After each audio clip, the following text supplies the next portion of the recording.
অসমত ভেকুলীৰ বিয়া কেতিয়া বন্ধ হ'ব? মোৰ প্ৰশ্নটো বেলেগ আছিল স্যাৰ। মোৰ প্ৰশ্নটো আছিল অসমত কেতিয়াকৈ ভেকুলীৰ বিয়া পতা শেষ হ'ব, 100% জলসিঞ্চন হ'ব? প্ৰশ্নটো অৱশ্যে বিধায়ক অখিল গগৈয়ে বিধানসভাত বৰুণ দেৱতা আছে বুলি সোধা নাছিল।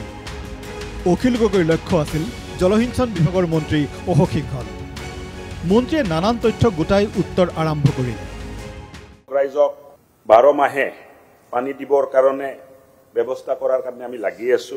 আজিৰ দিনটোত প্ৰায় 3900 irrigation scheme medium major scheme অসমত চলি আছে। অখিল গগৈ সন্তুষ্ট নহল।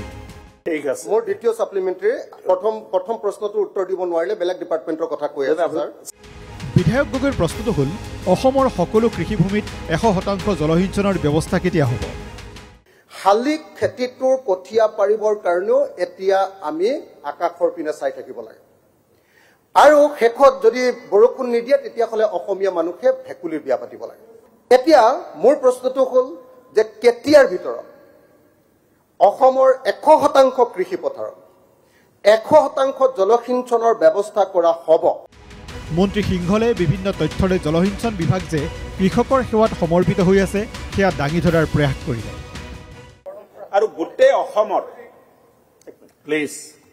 অসমৰ প্ৰত্যেকটো জিলাৰ ইৰিগেশ্যন মাষ্টাৰ প্লান 5 বছৰৰ কাৰণে বনাইছো। পিছে অখিল গগৈ নহয়, মন্ত্ৰীৰ উত্তৰত সন্তুষ্ট নহল মনোৰঞ্জন তালুকদাৰ। বিধানসভাত ভুল তথ্য দিয়াৰ অভিযোগ উত্থাপন কৰি তালুকদাৰে অসন্তুষ্টি ব্যক্ত কৰে। 2021 আমাৰ এগ্ৰিকালচাৰ লেণ্ডৰ মাত্ৰ 5.12 এইটো হ্ৰাস পালে 21-22 ইকনমিক ছাৰ্ভে মতে 5.06 আৰু 22-23 ইকনমিক ছাৰ্ভে মতে আমাৰ এটা ইৰিগেটেড লেণ্ড হৈছে 2.36। এইটো হৈছে বাস্তৱ চিত্ৰ। অৱশ্যে মন্ত্ৰী সিংহলে বিধায়ক মনোৰঞ্জন তালুকদাৰৰ অভিযোগ খণ্ডন কৰে। হাউচক মিছগাইড কৰাৰ ধৃষ্টতা আমি কৰিব নোৱাৰো। যিখিনি কৈছো সত্যৰ ভিত্তিত আধাৰিত। কিন্তু অখিল গগৈ নাচৰবান্ধা। তেওঁৰ মতে মন্ত্ৰীয়ে অদৰকাৰী কথা কৈছে। জলসিঞ্চন বিভাগৰ স্যাৰ এক টোপাল পানী দিব নোৱাৰে, এইবিলাক অদৰকাৰী কথা কৈ আছে স্যাৰ। যিজন মানুহ ইৰিগেশ্যন মিনিষ্টাৰ হৈছে তেওঁ অসমৰ পথাৰ দেখিয়ে পোৱা নাই স্যাৰ।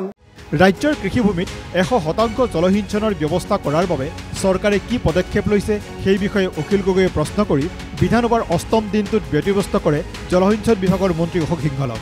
সদনৰ বাহিৰলৈ আহি অখিল গগৈয়ে ক'লে তেওঁৰ প্ৰশ্নত বোলে আজি মন্ত্ৰী কপি আছে।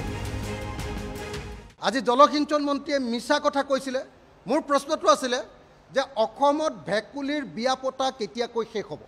মোৰ প্ৰশ্নটো আছিলে যে অসমত 100% জলসিঞ্চনৰ ব্যৱস্থা কেতিয়াকৈ সম্পূৰ্ণ হ'ব? আজি মন্ত্ৰী অশোক সিংহলে এটা প্ৰশ্নৰো উত্তৰ দিব পৰা নাই। তেওঁ কপি আছে বিধানসভাত। আজি মনোৰঞ্জন তালুকদাৰেও অখিল গগৈক সমৰ্থন কৰি তেওঁৰ অকলশৰীয়া ফিলিংছটো নাইকিয়া কৰাৰ চেষ্টা চলালে।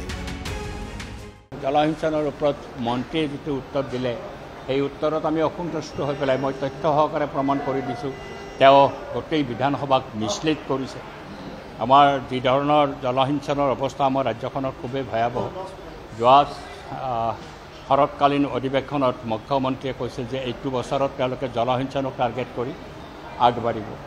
এতিয়া তাৰোতো 6 মাহ পাৰ হয়। বিধানসভাত কথাৰ বৰষুণ হ'ল। এতিয়া পথাৰত জলসিঞ্চন হয়নে বৰষুণলৈ কৃষকে বাট চায়েই থাকিবলগীয়া হয় সেয়া কোনে জানে। News desk report NKTV।